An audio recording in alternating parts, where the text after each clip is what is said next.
আমি গৌরাঙ্গ ব্যানার্জি। আমি ওয়েস্ট বেঙ্গলের তারাপীঠে থাকি। 2019 সালে আমার লাং ট্রান্সপ্লান্ট হয়, যখন আমার বয়স সবেমাত্র 26 বছর। লাং ট্রান্সপ্লান্টের আগের 1 বছর আমাকে সম্পূর্ণ অক্সিজেন সাপোর্টে থাকতে হয়েছিল। ইভেন ওয়াশরুম যাওয়ার জন্য আমাকে অক্সিজেন নিয়েই যেতে হতো। লাং ট্রান্সপ্লান্টের পরে আমি সম্পূর্ণ একটা সিম্পল লাইফ লিড করছি। আপনাদের কাছে আবেদন, আপনারা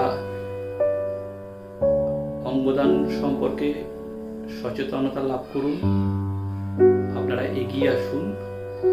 একজন ব্রেন ডেড পেশেন্টের অঙ্গ প্রায় 8 জন মানুষকে নতুন জীবন দিতে পারে। লিভার, কিডনি, হার্ট, লাংস, ত্বক, কর্নিয়া, এরকম অঙ্গগুলো মানুষের জীবনে প্রতিস্থাপনযোগ্য। আপনারা এগিয়ে আসলে অনেক পরিবার, অনেক মানুষ তারা নতুনভাবে জীবনদান পাবে।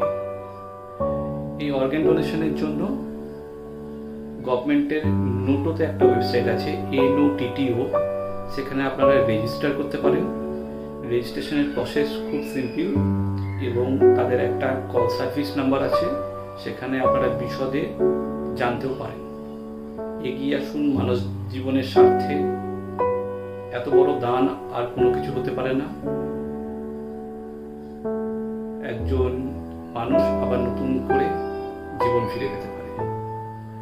যিনি আমাকে অঙ্গদান করেছিলেন তার পরিবারকে আমাদের পরিবারের তরফ থেকে, আমার তরফ থেকে খুব ধন্যবাদ।